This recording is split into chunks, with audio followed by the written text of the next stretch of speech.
left side. Shoot it.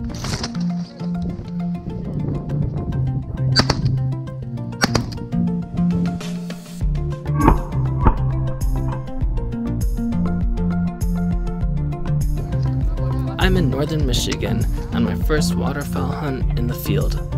I've shot my fair share of ducks over water before, but this is my first time in the field, and I have to say, I'm loving it. Even more exciting than the hunt though, is the food that these ducks provide. After all, the flavor from a wild duck is completely different from a domestic duck. And since it's illegal to sell wild duck meat, the only way to get it is to hunt it yourself or be lucky enough to get it as a gift. So stick around to see what we can make with them.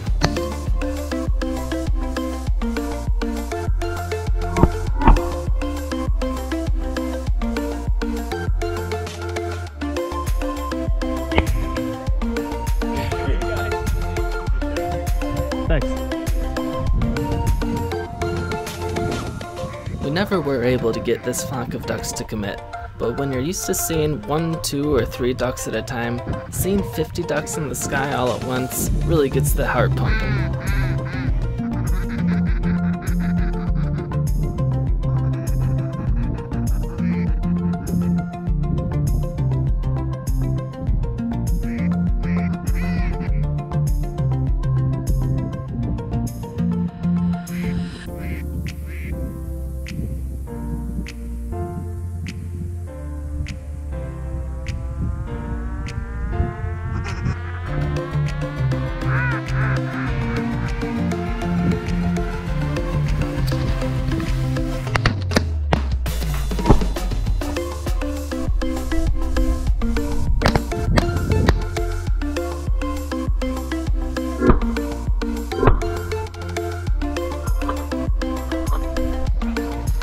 Having ducks in the freezer is great, but the best part about this trip is just hanging out with the guys and watching these great dogs work. I'm getting a little bit French. I'm making savory duck and apple crepes from one of the birds I just harvested. First, whisk together your flour, salt, and pepper and form a small well for your liquid ingredients. Then add your eggs and your oil and half of the milk. Whisk together to combine. At this point, you should be looking at about the consistency of cake batter. As soon as the batter is homogeneous and no more lumps remain, add the rest of your milk and whisk to combine. After this, you should be looking at about the consistency of eggnog.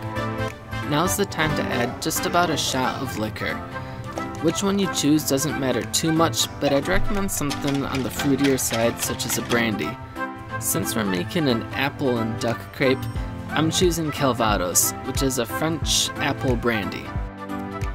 You can cook your duck breast however you'd like. I really like using the sous vide cooker. It allows me to get exactly the temperature I want, which is precisely 137 degrees Fahrenheit for a perfect medium rare. While the duck breast cooks, slice up some onions. Set these aside, and in a separate bowl, combine about 2 cups of water with the juice from a half lemon. We're using this to store our apple slices in so they don't turn brown while we continue cooking our crepes.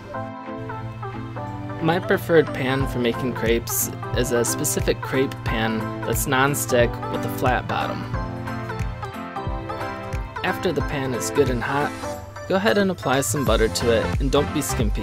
You need enough on there to develop the proper color on the crepe, as well as to help it release from the pan when it is ready. Then pour in just enough batter to cover the surface. You can use a pre-measured ladle if you'd prefer, but I like to just eyeball it. Once the crepe releases from the pan and you see a little bit of browning on the edges, it's time to go ahead and flip it. After flipping, your first crepe is going to end up something like this. I'm sorry, it doesn't matter who you are, but the first one you make is going to be sacrificed to the crepe gods. So let's try again. Once the underside releases, it's time to flip it. Try flipping it as vertically as possible and catch it the best you can. It probably won't land perfectly, but that's alright. Allow this side to develop a little bit of color, then remove from the heat, and repeat for a few more crepes. You'll probably have some batter left over. You can use this for dessert crepes. Now that our crepes are done, let's move on to the duck breast. Pat dry the outside of the meat the best you can. Then gently add it to the frying pan. The pan should be ripping hot, and you should be using a high smoke point oil, such as avocado oil.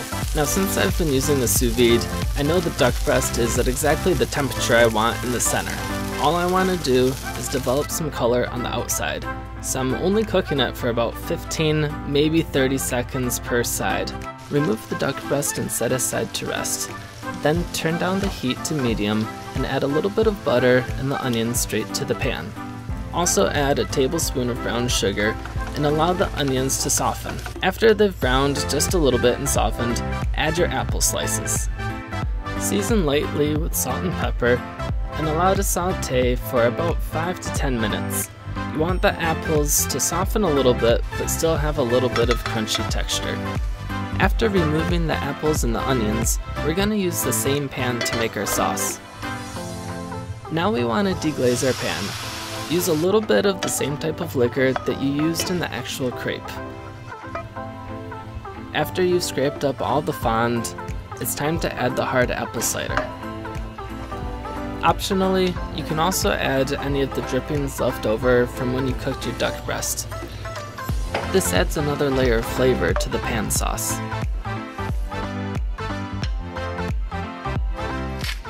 Season again with salt and pepper, and add another tablespoon of brown sugar. If your apple cider is on the sweeter side, you can go ahead and skip the extra brown sugar.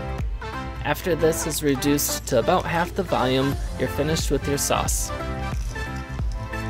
Now return back to the duck breasts that you've had resting.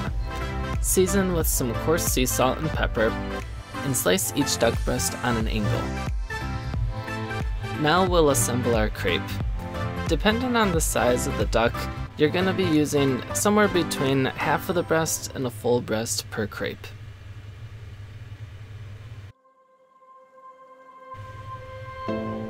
After you've neatly arranged enough slices of the duck breast in the crepe, you'll top it off with your onion and apple mixture. This provides a great contrasting sweet and savoriness to complement the deep, rich flavors of the duck.